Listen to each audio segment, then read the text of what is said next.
Hello, Philos family. Simone here. I am the director of Philos Catholic and host of the Beyond Rome podcast with my colleague, James O'Reilly. And we have a very special guest for you today, Dr. Richard Crane, who's a professor at Benedictine College and the author of the book, Passion of Israel, Jacques Maritain, Catholic Conscience, and the Holocaust. We have a lot to talk about with Dr. Crane.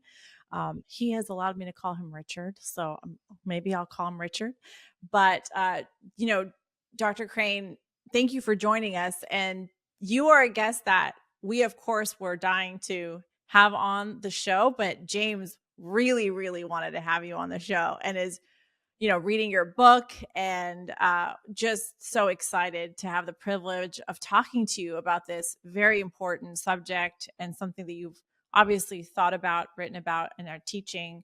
So thank you for joining us. And James is going to have the pleasure of interviewing you today. And I'll be here trying not to interject too many times with all the questions I'm sure that I will have as we interview. So welcome, Richard. Welcome. Yeah, thank you for joining. I'm going to go with Professor Crane for now, just out of habit. And just, I wouldn't want to, pass on the opportunity to honor you in that way on this podcast. But yeah, it is great to have you on. I think I first came across your writing spring of 2022, and it was just very informative for me being in the space that we're in. We do a lot to combat anti-Semitism and also just educate people in the Hebraic, Near Eastern Christian roots of our faith. So you've been a great resource for me personally. And yes, as Simone mentioned, I'm currently going through your book, Passion of Israel, with the subtitle Jacques Maritain, Catholic Conscience and the Holocaust. Mm-hmm. But Jacques Maritain was someone that I knew about going through undergrad years at Christendom. The first time I read him was an excerpt from Integral Humanism. So my introduction to him was more from just this broad lens of Jacques Maritain qua philosopher. As a philosopher, wasn't really directed towards this space specifically, but it's been through your writing that I've really come to kind of understand and learn more about him and how he stood up at a very difficult time. But I think it'd be helpful for the listeners. Simone already gave a little brief introduction.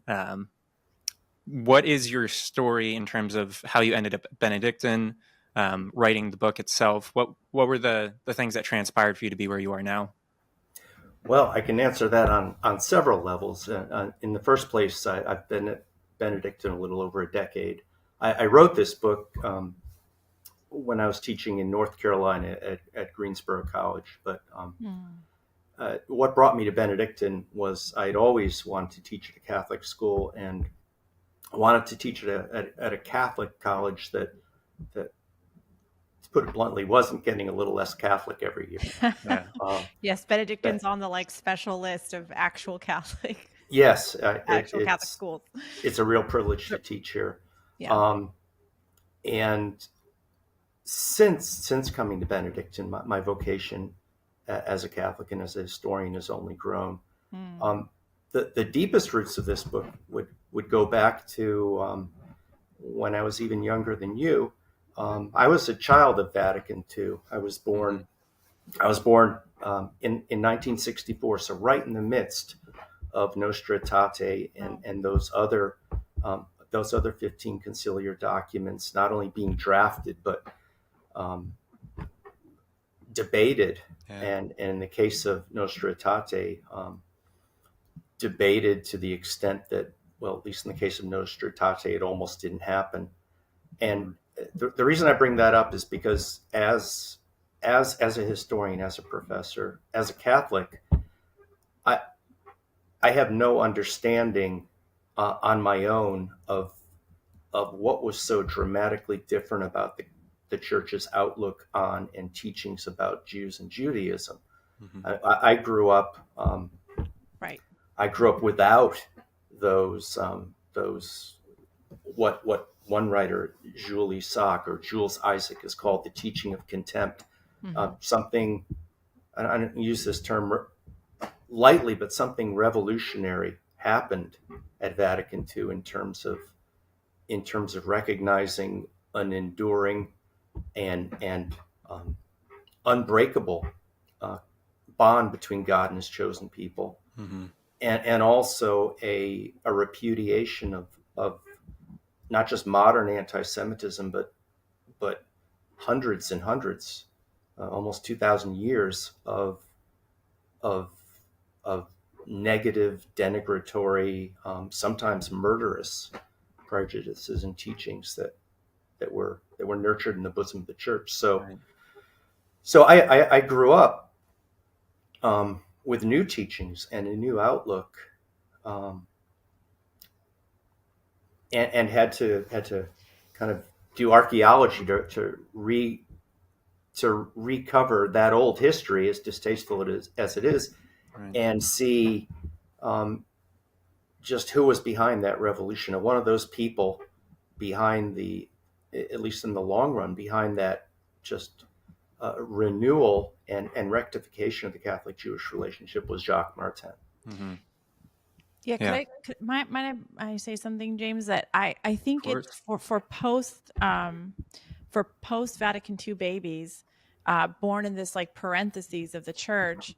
This is like brand new information for so many people encountering this for the first time. I don't want to overgeneralize, but I would say most Catholics that I'm friends with and know and work with and have done ministry with have no idea of the history that you've exposed and are exposing in this book, and the role of Jacques Maritain. So it's just so important. And I think for me, being someone who studied church history at Christendom Graduate School and learned, I mean, this is still almost brand new information for me, to be quite candid. Right. So yeah, well, in that, of course, when you were studying, or at least trying to get to an understanding of Vatican II and things that preceded it as well, you of course came to Nostra Aetate, Jacques Maritain. But what was it about that drew you specifically? Because there are so many things within Vatican II that Catholics go over today, and that are debates within the church, or good things, bad things. Everyone has different opinions about it. But Nostra Aetate, Jacques Maritain, it's not really something a lot of people are talking about. So was there something specific within that drew you? Several threads of my interests combined to study Jacques Maritain. First of all, my training, I'm a historian of World War II France and the Holocaust. And Maritain's ideas as a Thomist philosopher with interventions not only into metaphysics but political and moral philosophy. You mentioned integral humanism from the mid-1930s. His thought went through the catalyst of the two world wars, the challenge of totalitarianism, and his own natural law understanding of pluralism and democracy as not unavoidable aspects of modernity, but aspects of pillars of a new Christendom. And he really paved the way, along with other important figures, in terms of not just the reappraisal of the relationship with Jews and Judaism, but just a reappraisal of the church's relation with modernity, with an engaging of the world. So Maritain, for me, is just a crucial figure in terms of bridging that period between the world conflict that ended in 1945 and 20 years later, the things that happened at Vatican II, including, but not limited to, Nostra Aetate. Yeah. He wasn't one of the drafters, but there were those like Father John Osterreicher, who really were more or less proteges of his.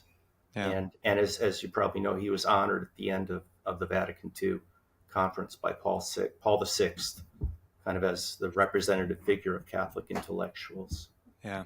Well, that's the happy ending, or that's the, it turned out well in that respect. But reading your book, engaging with your own work on Maritain, it seems like that wasn't always the case. In the 20s and 30s, he was, involved in a bunch of different groups, but he's also seen as one of the leading Catholic intellectuals.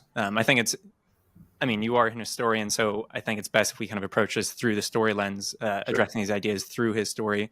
So if you could just start us off with the beginning of Maritain in the 20s and 30s, when it first started to become a problem, he was involved with, ultra-nationalist groups, and he saw a lot of the problems they saw, but eventually diverged. So could you just lay the groundwork for people to understand who even Maritain is within his time? Guy? Yeah. He's born in 1882, so he's not a kid in the 1920s. He's already an established public intellectual. He is a convert to Catholicism. So when he was 16, coming out of a very upper middle class, politically connected, today we'd say progressive. Back then you'd say free thinking or libre penseur. His father was one of the founders of the secular Third Republic. His mother, Genevieve, was one of the first divorcees under the new liberalized legislation. Wow. He had a dramatic conversion experience. He and the woman who would be his wife, Raissa, she a Russian Jewish emigre. They were both students at the Sorbonne, and they despaired of the scientism and positivism at their university. And actually, while walking hand in hand in the Jardin des Plantes, the botanical garden, they made a suicide pact that if within a year they could not find some meaning to life, if everything was just cold, material, a relativistic shrug, then they would end their lives. They didn't, as you know. Because I would say that they, like today, you meet a lot of people who will claim to be atheists, but that they are existentially comfortable with subjective meaning that they have brought, and that kind of logical illogic it doesn't seem to exist with Jacques and Raissa. Right. Just intellectual honesty there. Yeah. Least, even if it's dramatic.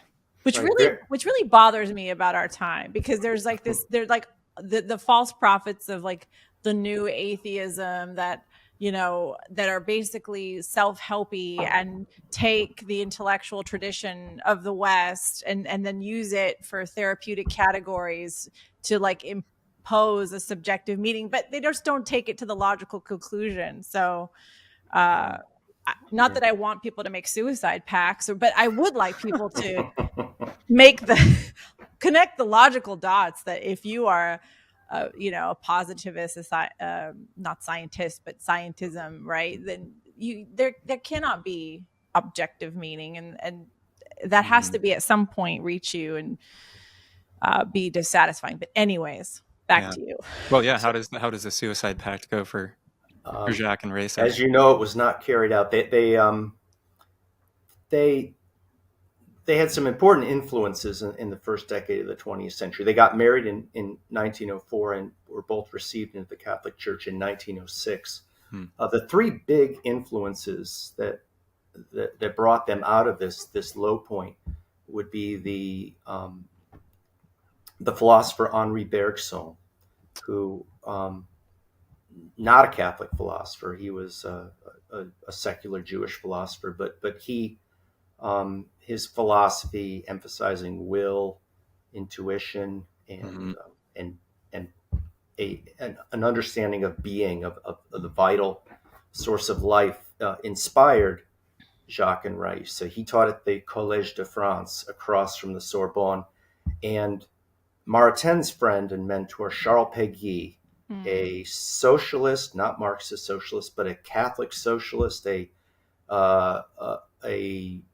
French patriot, a Dreyfusard. So he was among those who supported the innocence of Dreyfus. Péguy had recommended that the Maritains seek out Bergson, and also that the Maritains sought out a mystic, hermit, irascible novelist named Leon Bloy, Bloy, who's a name worth remembering. He became their godfather, and he was he came out of the. That's so cool. Yeah, but he was a very controversial. Would be in the decadent school of French decadence, but was a convert to Catholicism. Everything he wrote was somehow very overwrought and often controversial, including his views about Jews. But one thing he left Jacques and Raissa with was that Jews are here in this world to disturb history. Mm-hmm. In other words, that Jesus himself, coming from the Jewish people, and in his most famous book in this regard was called Salut des Juifs, Salvation is from the Jews. And as he put it, Israel is like a dam. It blocks a river to raise its level. And so the idea of an unavoidable, permanent, salvific, at times difficult to understand, and we can see a connection with St. Paul, the letter to the Romans, the mystery of Israel. Blois very much made an impression on both Jacques and Raissa. That and it was really she came from a somewhat secular upbringing herself, so she and Jacques together kind of rediscovered Judaism through their Catholic conversion. Yeah, amazing, which is huge. I know, reading through your book, in the first chapter you go through a lot of that, and it's, I believe, the metaphysics of necessity is the chapter title. Is that correct? A metaphysical necessity. A metaphysical necessity. Yeah. See why he got to interview you instead of me, because that. Yeah, philosophy major here, and I saw the word metaphysics, and I was like, "This is my book." It was interesting though, where it's not. There's a certain theory, like viewing the Jewish people, all these different lenses you can look through them. So it's, in that case, you might read that and be like, "Oh, is that anti-Semitic or whatever it might be?" And in his case, he was looking around. I would imagine in Maritan's case, he's looking around, and this is kind of the impetus that might have driven a lot of other people to be anti-Semitic as well, where the Jews are part of a lot of these like more revolutionary things, communism. You can see there are influences there that might be driven by, but he, of course, didn't ultimately. Of course, he went a separate way with these different thinkers and these different groups. And French Action, I am not going to try to give the French name for them. They were this ultra-nationalist group that he was involved with. How did he first become involved with them, and then when did that break start to happen? So we're situating ourselves right here at the end of the First World War, where France, more than any country besides, I think, Serbia, had a per capita blood loss of men, about a 1.5 million young men, just like in other countries, some of the best and brightest, including the poet, socialist visionary Charles Péguy, right, and another the head, right? Right, and at the very beginning of the war, and also another, at least one other close friend of Maritan's. So there were losses, and also the Russian Revolution, and the great instability, the economic dislocation, the ideological ferment, and within that ferment, there was the kind of fear of worldwide conspiracies, the kind of germ of what the Nazis would call Judeo-Bolshevism. So that we get to World War II at the Holocaust, and we see how Jews and communism and capitalism are part of the same, are envisioned to be part of the same modern horror that can only be solved through biological means. Now, Maritain writes in 1921, you were quoting this article this essay he wrote called "À propos de la question juive," regarding the Jewish question, which is the only thing he ever wrote about Jews and Judaism that he would never want reprinted. So it's hard to find. But you've read this, but to bring everyone up to speed. So his argument here is that we live in a time of uncertainty. Jews are definitely behind some of the worst revolutionary movements in the world, and he's thinking specifically of Bolshevism. Right. But he also argues, he says that as if by a metaphysical necessity, what we see here is that Jews have a calling, and their calling is to stimulate the world and to stimulate history. And when that calling is brought down from the sacred to the temporal level, in other words, what theologians would call the temporalization of the eschaton, becomes materialized, corrupted, and we see something destructive. So he's flirting with anti-Semitic tropes, but he's also in an odd way paying testimony to a sacred Jewish vocation. Yeah. And he makes a distinction, and this won't be the last time he does it, between, and you reminiscent here of the Gospel of John, between carnal Jews, right, and true Israelites. Mm-hmm.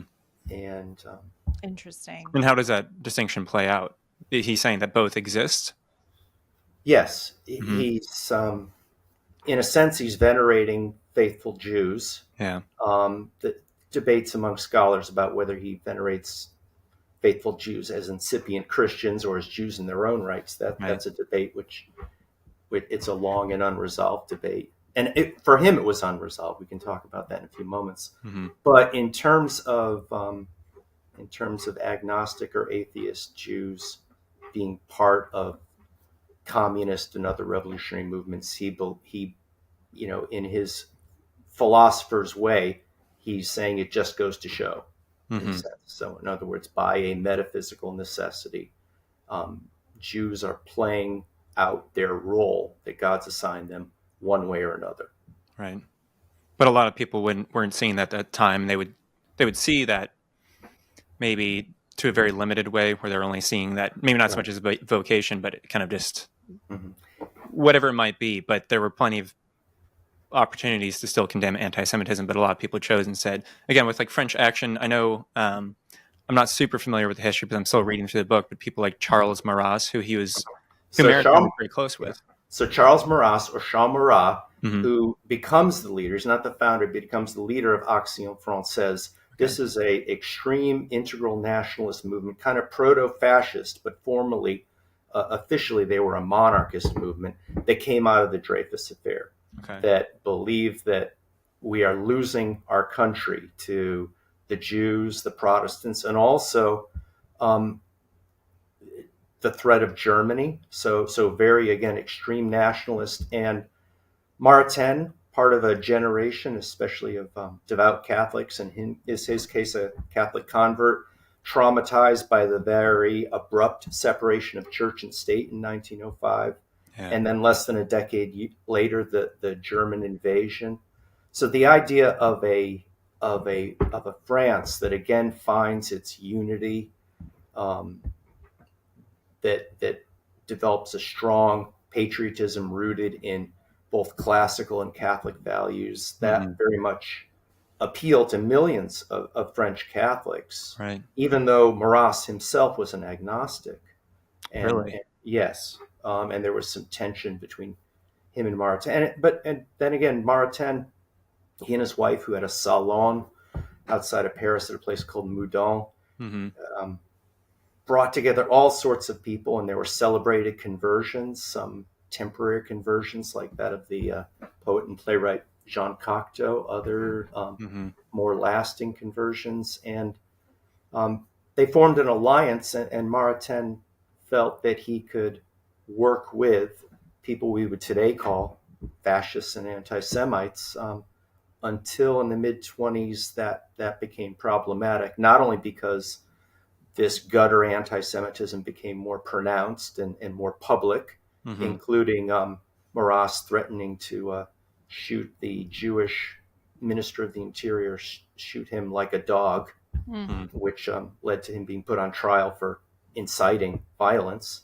Right. But also ultimately a papal condemnation of the Action Française movement and newspaper. Right, which put, of course, Maritain in a tight spot where he was associating with this group. And yeah. So how did he? It was somebody got him out of that tight spot, and that was Pope Pius XI, who ordered him to write a book upholding the condemnation of the Action Française. So the French title was The Primacy of the Spiritual. Primauté du Spirituel. In English, it came out as The Things That Are Not Caesar's. And so Maritain was forced, in obedience to the Holy Father, to really burn his bridges and attack the kind of incipient divination of the state that we'll see come forth in all its ugliness a decade later in fascism and Nazism. Right. And so he made some enemies among Marrausians, including some Catholic clergy, but he began to gravitate more towards democracy, which in this period in Catholic history, we can by no means take for granted in terms of the Catholic Church being open to democracy and pluralism. He was married to someone who, was potentially and eventually would be, in terms of Nazism and France's Vichy regime, who was an object of this hate. Yeah. Maritain lived with both Raissa and her sister Vera, who was also a convert, and they formed a household together from the beginning of the century to the 1950s. And in terms of both the political and the anti-Semitic aspects of this alliance, it was untenable after about a half decade. Yeah, and most people, well, there were people who would use Raissa's Jewishness against Maritain too. Absolutely. You also remark in your book how I think Marraus, one of his final words to Maritain was basically accusing him of being influenced by that.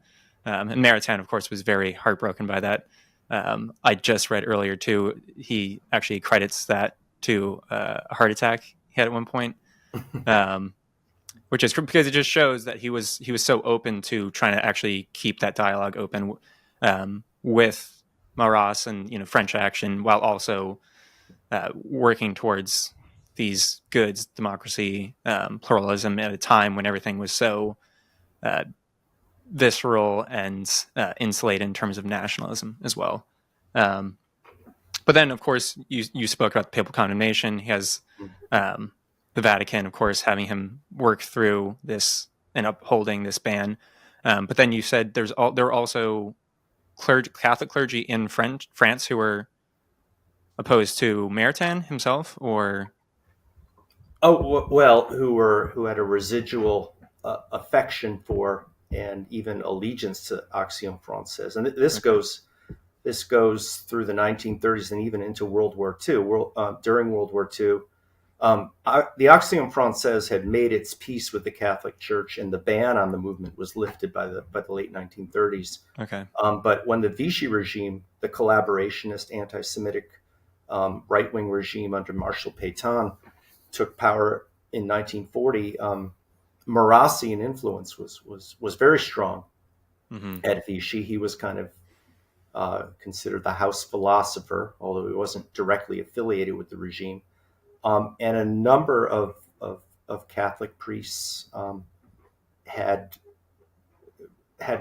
retained a certain allegiance, not just to the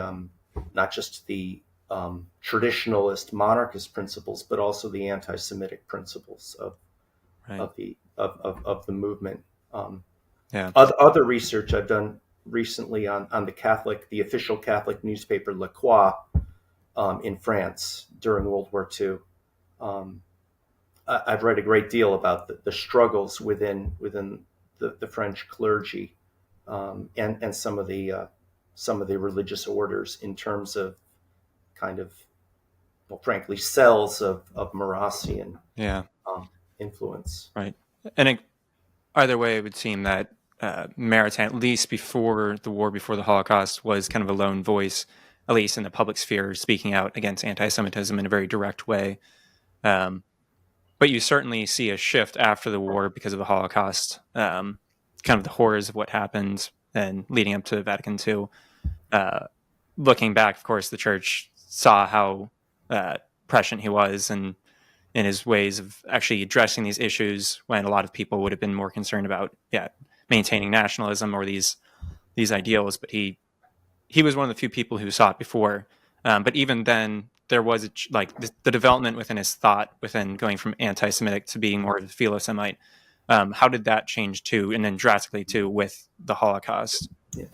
Maritain will come out of World War II with a lot of prestige in the Catholic world on several levels. In the 1930s, he was an outspoken foe of fascism. He did not buy into the line that Franco's movement in the Spanish Civil War was a crusade and should be sanctified. In fact, there was talk about condemning him in Rome, and he was not welcome to speak at Notre Dame in our country for a while.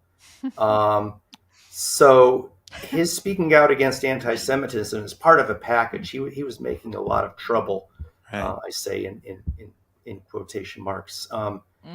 During the 1930s, he saw the context out of which integral humanism came was he just saw the Western civilization imploding, and that out of this some kind of new Christendom would hopefully, with God's help, happen.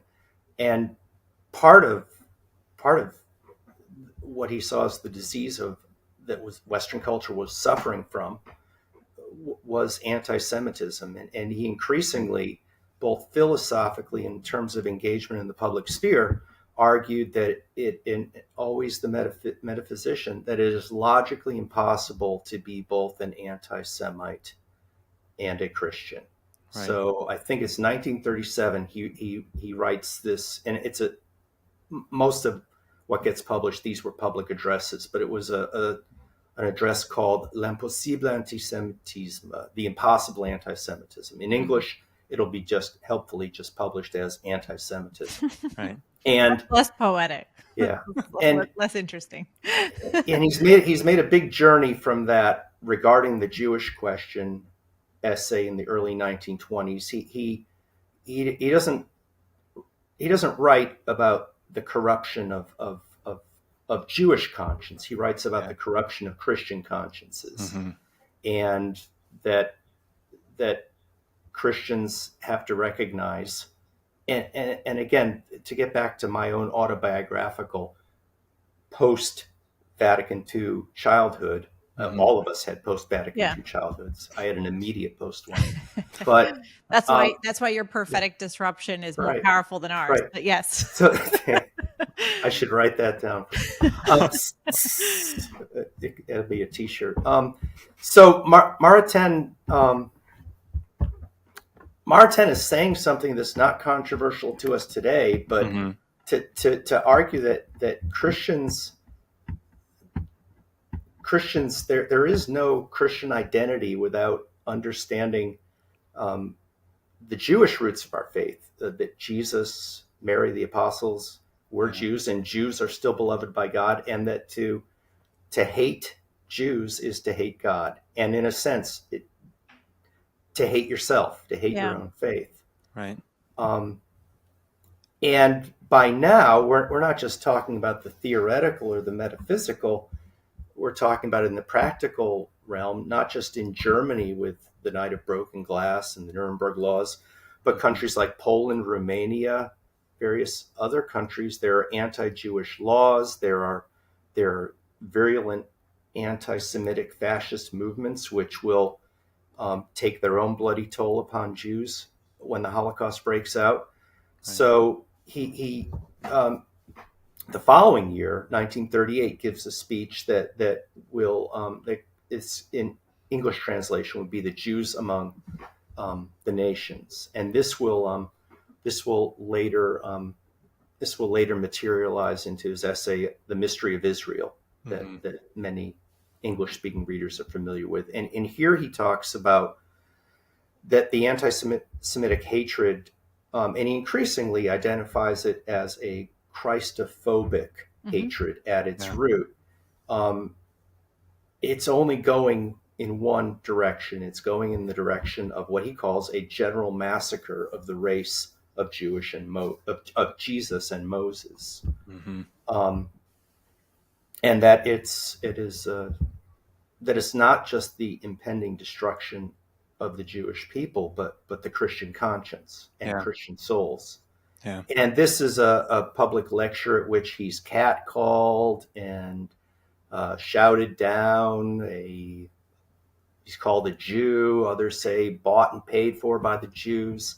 Yeah. And an article comes out, which I quote in the book and in the America article. One particularly nasty French fascist writes, Monsieur Jacques Maritain is married to a Jewess. Mhm. His thought, his doctrine are falsified like the passport of a Jewish spy. He's what we call body and soul a race polluter. Ouch. So nasty Yeah. stuff. Well, it's funny because I guess at Philos Catholic we speak about re-Judaizing Catholicism, but not in like the theological way where, you know, going back to like Jewish traditions where you have to have prayer shawls, things like that. But it's more understanding, I think, through the Maritan identity, like what does it mean to be grafted into Israel through Christ? So, but I think a lot of people are I don't know, wary of that because they think it's some sort of like re-Judaizing that heresy. But then through that, it seems like there's also the, you know, overreacting and becoming Marcionites, where you actually are dealing with this separation of Judaism and Christianity in a way that the church condemns just as harshly, if not more. And I think that's why someone like Maritain too, where he was actually so involved in Catholic culture and he knew that space and was able to actually speak to anti-Semitism, regardless of, yes, there might be Bolshevik Jews or things like that. To me, Maritain's always stood out as someone who we can learn from today too, in terms of whatever your views are on what's going over in Israel, the war, whatever, like all Jews are liberal. The invitation and the challenge still stands. Like, well, what does it mean to be grafted in Israel? What does it mean to be anti-Semitic? Those political realities and those complexities are through Maritain, learning from him, there's no excuse despite that.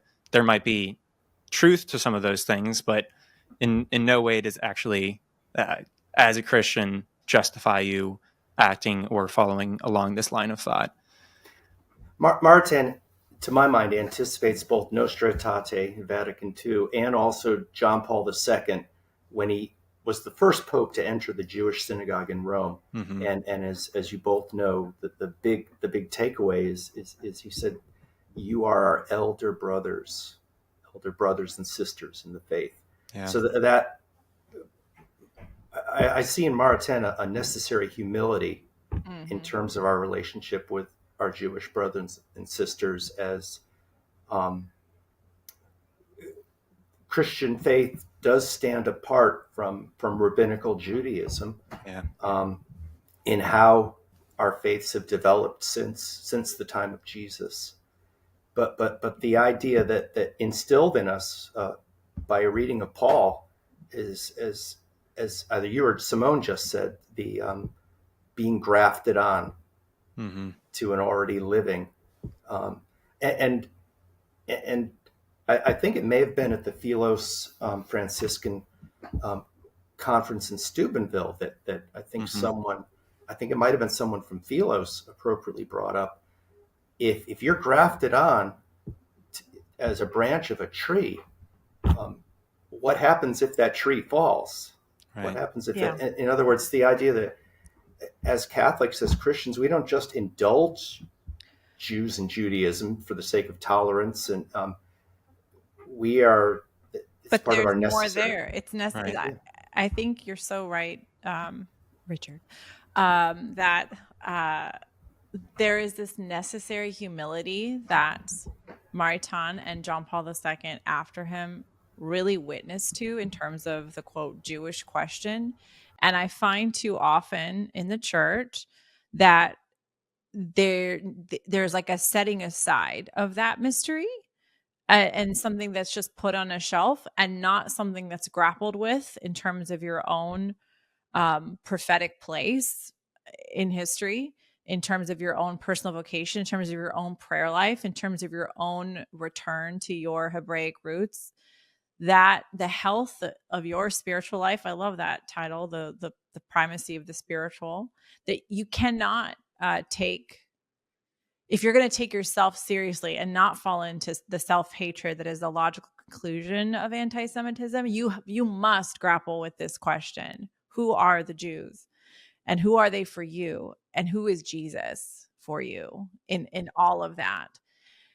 So I love, I mean, John Paul II for that reason, because you see in him someone obviously at the highest leadership of the church who did not dismiss that question. And of course he couldn't in terms of historically and who he was, but I think that's something I far too often fall into conversation with Catholics who just want to put that aside. Well, I'm not anti-Semitic and I'm done. I'm like, but it's more than just that. There's a mystery of Israel to be grappled with in your spiritual life that is essential, not just the essential humility, but the essential prophetic dimension of your life. Speaking of the prophetic dimension of one's life as a historian, I have a temperamental problem with just the idea of eschatology, because historians like to put things in neat. But Maritain reminds us in a lot of his writings that it's okay to live with a certain mystery in terms of the ultimate end of our journey together as Jews and Catholics, that trying to understand how everything works in a worldly sense is precisely the mistake of anti-Semitism, seeing the Jewish question as some kind of a problem. And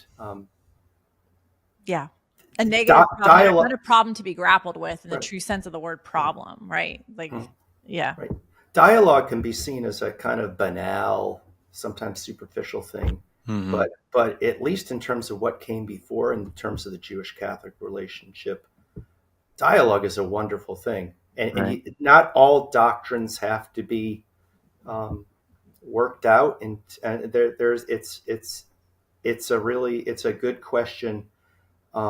What are the implications of there being a continuing covenantal relationship between Jewish people and God? Right. And what does that say about our Catholic faith in the normative nature of faith in Jesus? And that of course is way above my historian's pay grade, but it's fascinating that we're part of a church that is on that journey. And even at Vatican II, there were Jewish observers and partners such as Abraham Joshua Heschel. Amazing. Who pushed back at some of the things being mentioned in drafts of Nostra Aetate. Most famously, he said, if I have to choose between conversion and Auschwitz, I'll pick Auschwitz. Amazing. So I mean, some heated debates. Wow. And the dialogue between Catholics and Jews, there can be points of contention. John Paul II very gracefully handled the Carmelite cross controversy at Auschwitz. Those, right. If it's a real relationship, there always will be some friction. Exactly. Right. And morality is always a tension. So that, that the tension of friendship is always part of that reality. And I know we don't have time to talk about Edith Stein, but I know she did go to their Thomistic circle. Another episode. Yeah, we'll we'll back about that. But I have to also ask as we're wrapping up, like what gets you excited about this field? What do you see? What do you most worry about? And do priests in seminary get adequate education in this? Maybe that's a loaded question, but those are before James wraps us up. Those were my must squeeze in. I think there's more than one question there, but what something that gets me excited is it goes back to my childhood, and it goes back to this gradually increasing appreciation that things changed when I was very young, and it's kind of there's a kind of desire to do some detective work and see just how things changed so dramatically, and the nagging question of whether would it have happened without the Holocaust. I would like to think that our church could have made those changes without the Holocaust, but it didn't. I mean, we can't replay history with different variables. But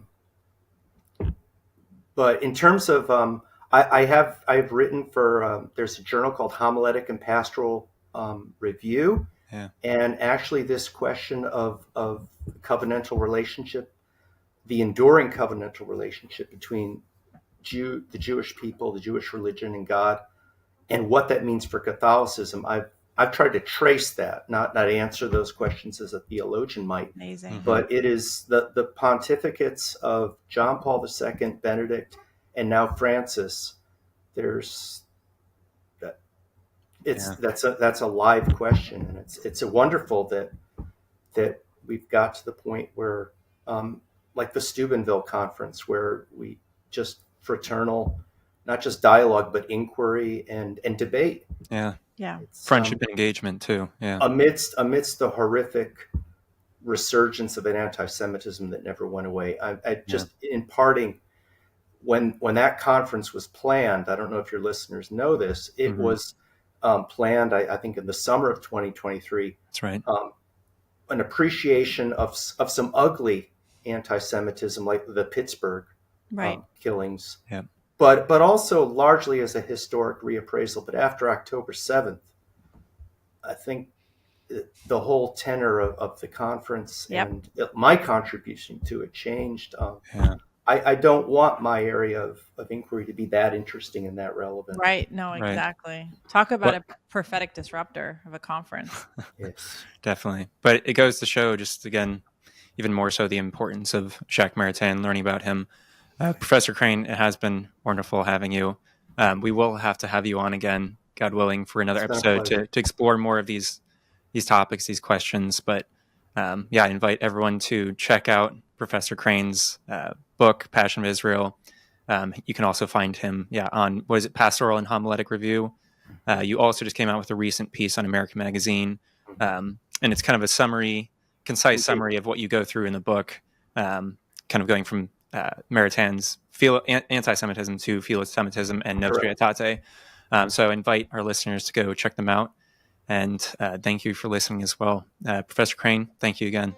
Thank you, Simone and James. If this episode was helpful for you, please consider sharing it with a friend, leaving a rating and review to help us spread the word, and donating at philosproject.org/give with the comment Catholic to support this podcast. To learn more about becoming a Christian leader in the Near East, check out our Pathfinder free online courses, also on our website. Thanks for listening. See you next week.